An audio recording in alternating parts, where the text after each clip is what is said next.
नमस्कार, आप देख रहे हैं न्यूज इंडिया और मैं हूं आपके साथ अंजनी कुमार सिंह। और उत्तराखंड की बुलेटिन की शुरुआत बड़ी खबर से करेंगे। मुख्यमंत्री पुष्कर सिंह धामी अपने विधानसभा क्षेत्र में पूरा जोर लगा दिए हैं। खटीमा में लगातार डोर टू डोर कैंपेन भी कर रहे हैं और चुनाव प्रचार में निकलने से पहले वो पूजा अर्चना कर फिर जनता से मुलाकात करते हैं और बीजेपी को वोट देने की अपील कर रहे हैं। तो हर दिन वो डोर टू डोर कैंपेन भी करते हैं और खटीमा में भी चुनाव प्रचार पर उन्होंने जोर दे रखा है। हालांकि उन्होंने ये कहा है कि खटीमा की जनता उनका परिवार है और ये चुनाव खटीमा की जनता लड़ रही है।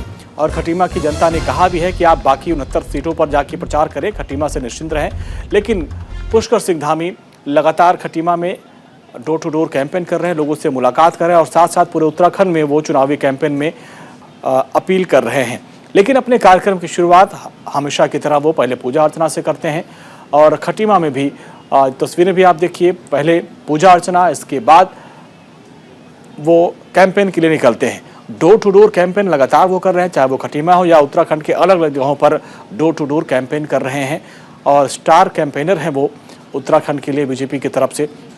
और ऐसे में लगातार जनता से वो जुड़ते हैं, जनता के बीच जाते हैं और उनकी ये सादगी उनकी प्लस पॉइंट बताई जाती है।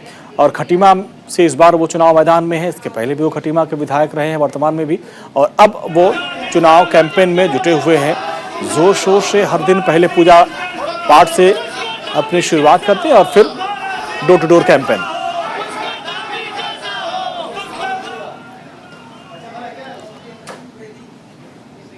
और आज उनका क्या कार्यक्रम है, तमाम अपडेट क्या है, हमारे सहयोगी रोहित विक्रम सिंह हमारे साथ जुड़ रहे हैं। रोहित, हम देखते हैं युवा मुख्यमंत्री हैं, काफी उत्साह से लबरेज नजर आते हैं और दिन की शुरुआत पूजा अर्चना के साथ डोर टू डोर कैंपेन करते हैं। क्या अपडेट, आज क्या क्या कार्यक्रम है उनका, कुछ अपडेट? बिल्कुल, देखिए अंजनी, साफ तौर पर मुख्यमंत्री पुष्कर सिंह धामी ने लगातार मोर्चा संभाला हुआ है। चाहे वो वर्चुअल रैली करने की बात हो, देहरादून में भारतीय जनता पार्टी का एक भव्य वर्चुअल स्टूडियो तैयार हुआ है जहां से मुख्यमंत्री पुष्कर सिंह धामी, उनका पूरा प्रयास रहता है कि जब वो देहरादून में रहें तो 3 से 4 वर्चुअल जनसभाएं वो करते हैं। और इस समय जो है वो अपने विधानसभा क्षेत्र खटीमा में है, डोर टू डोर कैंपेनिंग कर रहे हैं। हालांकि 3 तारीख को यानी कि परसों और कल 2 महत्वपूर्ण यहाँ पर दौरे थे। 3 तारीख को भारतीय जनता पार्टी के राष्ट्रीय अध्यक्ष जेपी नड्डा का उत्तराखंड दौरा था। कल प्रधानमंत्री नरेंद्र मोदी को वर्चुअल जनसभा को संबोधित करना था, लेकिन पिछले 48 घंटे से उत्तराखंड में मौसम बेहद खराब था। आज मौसम कुछ साफ हुआ है, चटक धूप निकली है। अब संभवतः जो 30 स्टार प्रचारक है भारतीय जनता पार्टी के, जिनमें भारतीय जनता पार्टी के जो राष्ट्रीय अध्यक्ष हैं जेपी नड्डा, गृह मंत्री अमित शाह, रक्षा मंत्री राजनाथ सिंह, अनुराग ठाकुर, केंद्रीय मंत्री नितिन गडकरी, ये 15 नेता ऐसे हैं जो केंद्रीय स्तर के हैं जो वर्चुअल जनसभाएं करेंगे और अब जो है उत्तराखंड का भी रुख करेंगे, छोटी छोटी रैलियां करेंगे, रोड शो करेंगे। और 15 नेता ऐसे हैं जो प्रदेश स्तर के बड़े नेता हैं, जिसमें मुख्यमंत्री पुष्कर सिंह धामी और प्रदेश अध्यक्ष मदन कौशिक हैं। अब फिलहाल मुख्यमंत्री ने मोर्चा संभाला हुआ है, जो कि 2 दिन जो भारतीय जनता पार्टी को नुकसान हुआ क्योंकि दोनों बड़े नेता उत्तराखंड का रुख नहीं कर पाए, तो मुख्यमंत्री ने बीते रोज भी खराब मौसम के चलते भी डोर टू डोर कैंपेनिंग की। भारतीय जनता पार्टी चाह रही है कि पोलिंग से पहले, मतदान से पहले, हालांकि 14 तारीख को मतदान होना है, उससे पहले कोई कसर ना छोड़ी जाए। हालांकि मौसम खराब रहा, लेकिन मुख्यमंत्री ने युद्ध स्तर पर बीते रोज भी डोर टू डोर कैंपेनिंग की और आज भी मुख्यमंत्री ताबड़तोड़ जो है डोर टू डोर कैंपेनिंग कर रहे हैं। जनता से एक बार फिर से भारतीय जनता पार्टी की सरकार बनाने की अपील कर रहे हैं। हालांकि जनता मुख्यमंत्री को उनकी विधानसभा क्षेत्र की जनता काफी पसंद करती है, क्योंकि मुख्यमंत्री का स्वभाव जो है बेहद विनम्र स्वभाव है, बहुत लो प्रोफाइल रहते हैं, दिखावा नहीं है उनके अंदर। तो जनता ने साफ तौर पर कहा है कि आप खटीमा को छोड़ दीजिए, खटीमा से आपकी जीत सुनिश्चित है। बाकी 69 विधानसभा जो क्षेत्र है, आप वहां जाइए, चुनाव प्रचार करिए, यहाँ की चिंता आप मत करिए।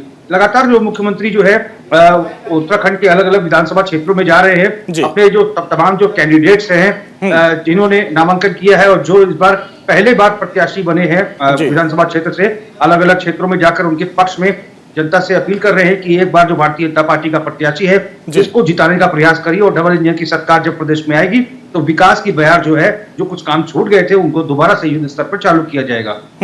ठीक है, संजय पुंडीर भी हमारे साथ जुड़े, हमारे सहयोगी हरिद्वार से।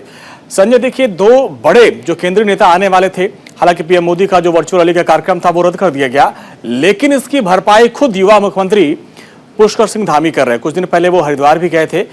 खटीमा की जनता हालांकि उनको छोड़ चुकी, भाई आप जाइए, यहाँ के चुनाव जनता लड़ रही है, लेकिन इसके बावजूद युवा मुख्यमंत्री हैं, वो उनकी कोशिश रहती है कि हर विधानसभा क्षेत्र में कैंपेनिंग वो कर पाए, तो इसको लेकर भी एक्टिव मोड में हैं। देखिए निश्चित तौर पर अब विधानसभा चुनाव की जो तिथि है उसमें महज अब कुछ ही दिन शेष रह गए हैं। ऐसे में सभी राजनीतिक दल तमाम तरह की तैयारियां कर रहे हैं, हालांकि मैदान में उतरकर अब जनता के बीच पहुंच रहे हैं। अगर भारतीय जनता पार्टी बात की जाए तो भारतीय जनता पार्टी के जो उत्तराखंड के मुख्यमंत्री है पुष्कर सिंह धामी, वो कहीं ना कहीं पूरी चुनावी समर में दिखाई दे रहे हैं। आपने देखा है कि बीते दिनों हरिद्वार आए थे और देर रात तक उनका डोर टू डोर जनसंपर्क अभियान था, वो लगातार देखने को मिला था। और दूसरे दिन भी हरिद्वार में आए थे। उसके बाद उन्होंने हरिद्वार की ग्रामीण विधानसभा सीट के जो प्रत्याशी है स्वामी यतीश्वरानंद, हालांकि काफी बारिश होने के बावजूद भी उनका जो चुनाव रथ था वो नहीं रुक रहा था। तो साफ कहा जा सकता है कि भारतीय जनता पार्टी पूरी तरीके से चुनावी समर में उतरती दिखाई दे रही है। ऐसे में जिस तरह से उत्तराखंड के तीसरे मुख्यमंत्री के तौर पर पुष्कर सिंह धामी कार्य कर रहे हो, तो युवा की नजरों में आप साफ देख सकते हैं कि किस तरह बहुत कम समय में इन्होंने अपनी एक पहचान बनाई है। हालांकि लोग इन्हें पसंद करते हैं, जहां जहां मुख्यमंत्री जाते हैं तो वहां वहां जो लोग हैं इनकी फूलों की वर्षा से स्वागत करते हैं। अब देखते हैं कि किस तरह से जनता इनको आशीर्वाद देती है। लेकिन जिस तरह से मुख्यमंत्री पुष्कर सिंह धामी देखा जा रहा है कि लगातार ही जनता के बीच जा रहे हैं। हाँ। उत्तराखंड की 70 जो विधानसभा है उनमें लगातार प्रत्याशियों के लिए, उनके हक के लिए वोट की अपील कर रहे हैं। जी अंजनी। ठीक है संजय और रोहित, आप हमारे साथ बने रहिए और अब दूसरी खबरों का भी रुख करते हैं, क्योंकि मुख्यमंत्री पुष्कर सिंह धामी उत्तराखंड वासियों को बसंत पंचमी की उन्होंने बहुत बधाई दी है और उत्तराखंड में फिर से बीजेपी सरकार बनने का भी दावा किया है। बड़ी खबर, चूंकि बसंत पंचमी है, इसको लेकर मुख्यमंत्री पुष्कर सिंह धामी ने उत्तराखंड वासियों को बधाई दी है, शुभकामनाएं दी और दावा किया कि एक बार फिर से पूर्ण बहुमत की बीजेपी की सरकार बनेगी। 60+ का उनका नारा है, बीजेपी सरकार नई बहार लेकर आएगी। जनता लगातार आशीर्वाद दे रही है, उनका आशीर्वाद मिल रहा है। मुख्यमंत्री धामी ने कहा कि हम 60 पार के लक्ष्य को पूरा करेंगे। तो मुख्यमंत्री धामी ने आज बसंत पंचमी है, बसंत पंचमी के मौके पर उत्तराखंड की जनता को बधाई दी है, पूजा अर्चना भी की और ये दावा किया है कि जनता का आशीर्वाद उनको मिल रहा है। और एक बार फिर से 60 पार का जो उनका नारा था, जो दावा है, उसको दोहराया और कहा कि जनता के आशीर्वाद से एक बार फिर से उनकी सरकार बनेगी।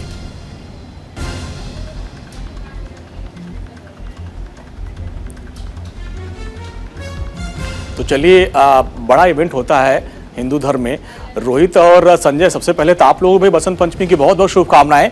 और चूंकि संजय आप हरिद्वार में हैं और आज के दिन तो गंगा नहाने के लिए बहुत लोग पहुंचते होंगे और यहाँ पर धामी साहब ने सबको शुभकामनाएं दी हैं और 60 पार का दावा किया इस बार भी। देखिए निश्चित तौर पर आपको भी बहुत बहुत शुभकामनाएं आज बसंत पंचमी की। लेकिन जिस तरह से बसंत पंचमी का पर्व है, हालांकि धर्मनगरी हरिद्वार में दूर दूर से आज के दिन पति तपावनी मां गंगा में स्नान करने के लिए लोग आते हैं, लेकिन कहीं ना कहीं आज के इस पर्व पर मुख्यमंत्री पुष्कर सिंह धामी ने एक कहा है कि हमारा जो 60 पार का लक्ष्य है वो बिल्कुल हम हासिल करेंगे। हालांकि मिशन उत्तराखंड की तैयारी में जो भारतीय जनता पार्टी है वो पूरी दिखाई दे रही है। और जिस तरह से हम देख रहे हैं कि चुनाव में डोर टू डोर जनता का उन्हें आशीर्वाद मिल रहा है। हालांकि उत्तराखंड का इतिहास रहा है, एक बार कांग्रेस, एक बार भाजपा, एक बार कांग्रेस, एक बार भाजपा, लेकिन ये देखने वाली बात होगी इस बार इस मिथक को भारतीय जनता पार्टी तोड़ पाती है या नहीं तोड़ पाती है। लेकिन जो चुनावी रण है वो पूरी तरह सज चुका है और जैसे जैसे चुनाव की तिथि नजदीक आ रही है वैसे वैसे भारतीय जनता पार्टी का जो चुनाव प्रचार है वो कहीं ना कहीं तेज होता दिखाई दे रहा है। हालांकि जनता का कितना प्यार मिलता है ये देखने वाली बात होगी, लेकिन जो तमाम तैयारियां हैं, हालांकि जब हम प्रत्याशियों के पास जाते हैं लगातार भाजपा प्रत्याशी अपनी जीत को लेकर अस्वस्थ नजर आते हैं।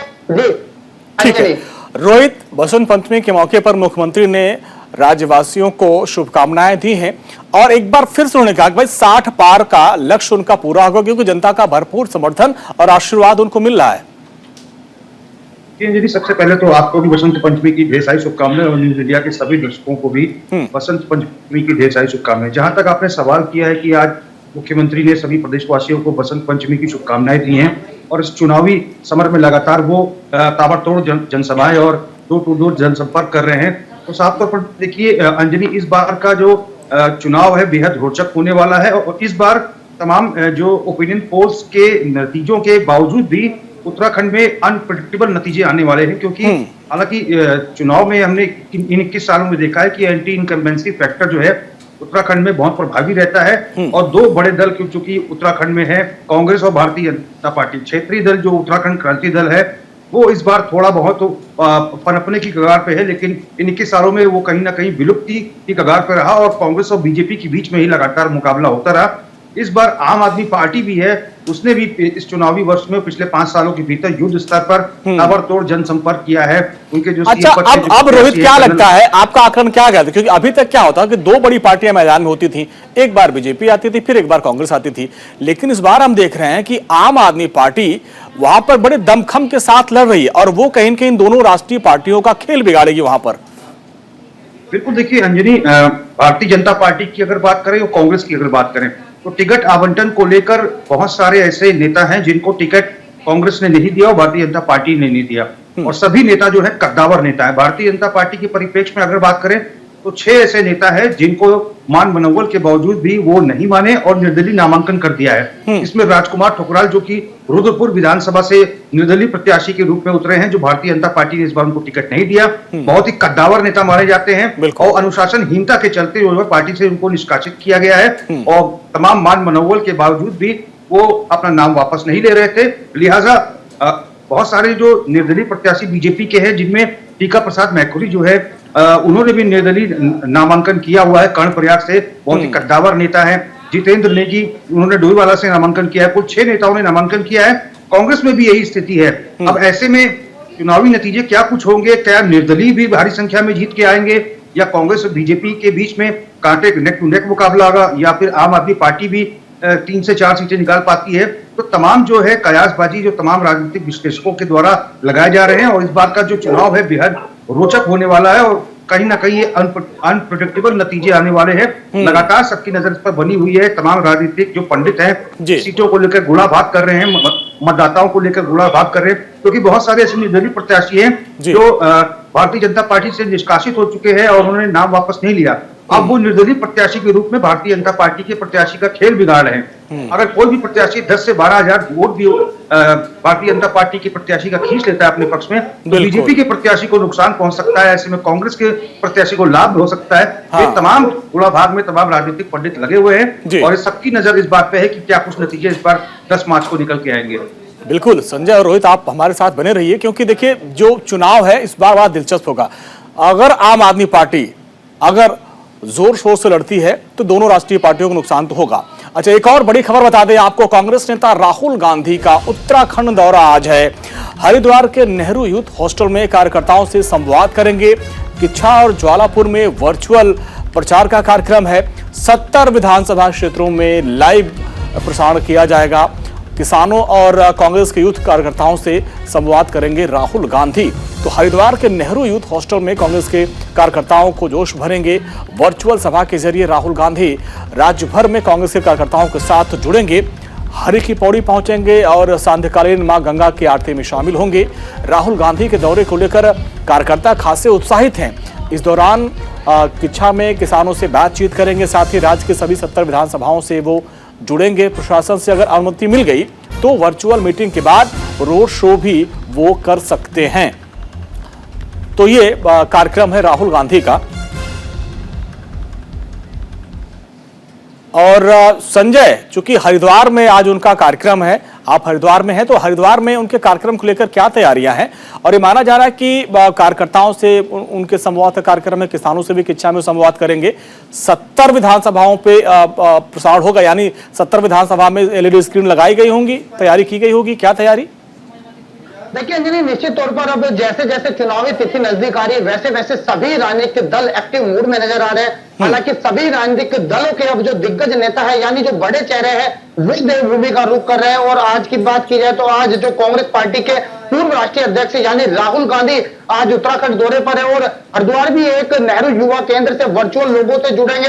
हालांकि यहाँ से जुड़ने के बाद जहां जहां किसान बहुल्य क्षेत्र है, अल्पसंख्यक क्षेत्र है, तो वहां के जो लोग हैं वो उनसे वर्चुअल माध्यम के जुड़ेंगे। हालांकि कोरोना काल के चलते 1000 लोग ही एक जगह से जुड़ेंगे। अगर उत्तराखंड की 70 विधानसभाओं की बात की जाए तो 70 विधानसभाओं से करीब 1,40,000 लोग आज इनसे वर्चुअल रूबरू होंगे तो साफ कहा जा सकता है कि कांग्रेस पार्टी भी कहीं ना कहीं सत्ता हासिल करने के लिए अब सब अपने दांव अपना रही है और तरह तरह के जो लोगों से वायदे हैं वो किए जा रहे हैं। अब देखते हैं कि किस तरह से इनको जीत हासिल होती है। हालांकि इनके आगमन को लेकर जो कांग्रेस के कार्यकर्ता है, नेता है, वो कई दिनों से इनकी तैयारी कर रहे हैं। हालांकि आज हरिद्वार पहुंचकर किस तरह से कार्यकर्ताओं को जीत का मंत्र देते हैं ये देखने वाली बात होगी। लेकिन जिस तरह से इनकी चुनावी तैयारी है वो कहीं ना कहीं पूरी मोड में दिखाई दे रही है। जी अंजनी। ठीक है रोहित, आपके पास आएंगे। राहुल गांधी का तिथियों की घोषणा होने के बाद ये बड़ा कार्यक्रम, पहला बड़ा कार्यक्रम माना जा रहा है।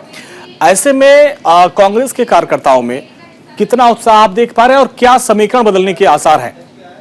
हालांकि बीजेपी वाले कहते हैं कि हमारे स्टार प्रचारक हैं ये। देखिए अंजनी, इससे पहले हमने देखा था कि राहुल गांधी 16 दिसंबर को देहरादून में उन्होंने एक विशाल जनसभा को संबोधित किया था। हाँ। और विजय संकल्प रैली का नाम इसको दिया गया था। और उसके बाद जो है आज जो है दोबारा जो राहुल गांधी उत्तराखंड पहुंच रहे हैं और जो अभी अभी हमें ब्रेकिंग इनपुट्स मिली है, अभी 5 मिनट पहले ही राहुल गांधी पंतनगर एयरपोर्ट पर पहुंच चुके हैं। कांग्रेस के जो प्रदेश अध्यक्ष हैं गणेश गोदियाल, पूर्व मुख्यमंत्री हरीश रावत, नेता प्रतिपक्ष प्रीतम सिंह, प्रदेश प्रभारी देवेंद्र यादव, इन सभी ने उनका स्वागत किया है। अब 10 मिनट में 11:40 के आसपास ये निकल चुके हैं पंतनगर एयरपोर्ट से किच्छा के लिए। 12:10 पर किच्छा में इनका एक। चलिए रोहित, बड़ी जानकारी आप दे रहे हैं दर्शकों को। एक बार फिर से बड़ी जानकारी दे दें कि राहुल गांधी पंतनगर एयरपोर्ट पहुंच चुके हैं। उत्तराखंड कांग्रेस के अध्यक्ष ने उनका वेलकम किया है और वहां से फिर वो किच्छा के लिए रवाना हो चुके हैं। ये बड़ी जानकारी रोहित ने दी। चलिए आगे बढ़ते हैं। बीजेपी के राष्ट्रीय अध्यक्ष जेपी नड्डा का उत्तराखंड दौरा तय हो गया है। 6 फरवरी को उत्तरकाशी आएंगे बीजेपी के राष्ट्रीय अध्यक्ष जेपी नड्डा और केंद्रीय मंत्री नितिन गडकरी भी उत्तराखंड का दौरा करेंगे। 7 फरवरी को उनका कार्यक्रम है, वो देहरादून आएंगे नितिन गडकरी। और उत्तराखंड विधानसभा चुनाव को लेकर बीजेपी के राष्ट्रीय अध्यक्ष जेपी नड्डा और केंद्रीय सड़क परिवहन राज्य मंत्री नितिन गडकरी उत्तराखंड दौरे तय हो चुके हैं। नड्डा 6 फरवरी को उत्तरकाशी जाएंगे जबकि नितिन गडकरी 7 फरवरी को देहरादून में आएंगे। बीजेपी के दृष्टिपत्र को जनता के सामने रखेंगे, समर्पित करेंगे। और प्रधानमंत्री नरेंद्र मोदी का 6 फरवरी को हरिद्वार विधानसभा के क्षेत्र की जनता से वर्चुअली संबोधित करने का भी कार्यक्रम है, जिस पर हालांकि अभी अंतिम फैसला नहीं हुआ है। लेकिन ये बड़ी खबर है कि जो बड़े दिग्गज हैं वो उत्तराखंड के दौरे पर रहेंगे, जिसमें राष्ट्रीय अध्यक्ष जेपी नड्डा और नितिन गडकरी का कार्यक्रम है 6 और 7 फरवरी को। 6 तारीख को जेपी नड्डा का कार्यक्रम है, उत्तरकाशी आएंगे। और 7 तारीख को नितिन गडकरी का कार्यक्रम है, वो देहरादून आएंगे।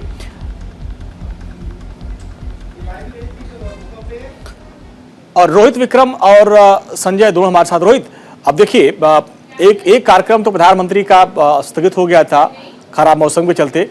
अब जो है 2 बड़े नेता, दिग्गज नेता जेपी नड्डा और नितिन गडकरी आने वाले हैं। माना जा रहा है कि जो उत्तराखंड बीजेपी का दृष्टि पत्र है उसको जनता के सामने रखेंगे।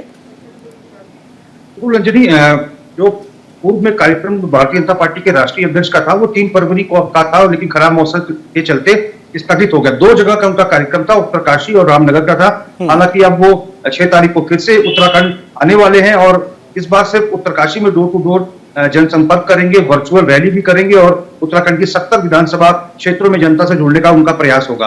और इससे और नितिन गडकरी के दौरे की अगर हम बात करते हैं तो विजय संकल्प यात्रा, जिसकी शुरुआत 18 दिसंबर से भारतीय जनता पार्टी के राष्ट्रीय अध्यक्ष जेपी नड्डा ने की थी गढ़वाल मंडल के लिए, और कुमाऊं मंडल के लिए केंद्रीय मंत्री अनुराग ठाकुर ने विजय संकल्प यात्रा की शुरुआत की थी।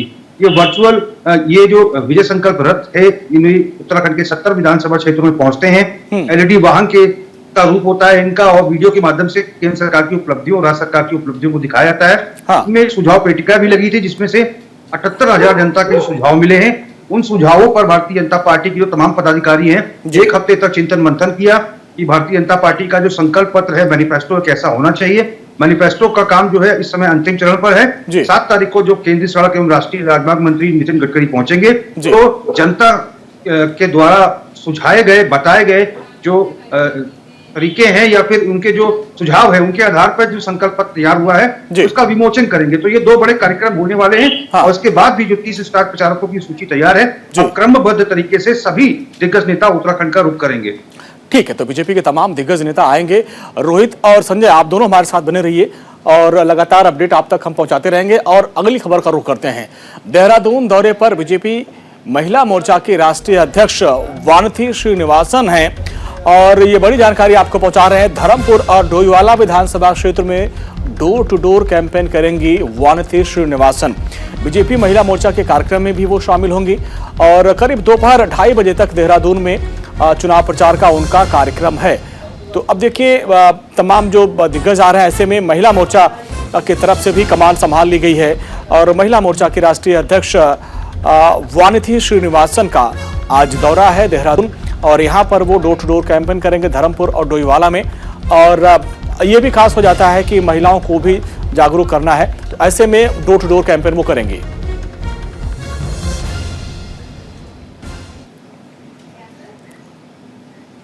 और हरिद्वार से एक बड़ी खबर आ रही है। विधानसभा चुनाव में शराब की 24 पेटियां बरामद हुई हैं। कनखल के एक फ्लैट से पुलिस ने शराब की पेटी बरामद की है।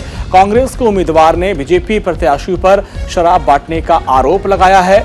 कॉलोनी की महिलाओं ने फ्लैट में देखी थी संदिग्ध गतिविधियां और इस बात की जानकारी पुलिस को दी गई, जिसके बाद से यहां पर शराब की पेटी बरामद की गई। अब इस पर भी राजनीति शुरू हो चुकी है। कांग्रेस ने बीजेपी के उम्मीदवार पर आरोप लगाया कि बीजेपी के उम्मीदवार लोगों में शराब बांट रहे हैं और कॉलोनी की महिलाओं ने देखा कि इस फ्लैट में कुछ संदिग्ध गतिविधियां चल रही थी और फिर इस बात की शिकायत हुई और जब पुलिस ने यहाँ पर रेड की तो यहाँ पर शराब बरामद हुई।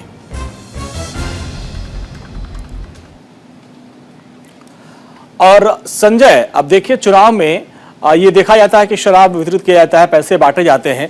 हरिद्वार में शराब की खेप बरामद की गई, क्या जानकारी मिल पा रही है? हालांकि राजनीति हो रही है, बीजेपी पे आरोप लग रहा है, कांग्रेस के लोग कह रहे हैं कि बीजेपी उम्मीदवार शराब बांट रहे हैं, क्या जानकारी?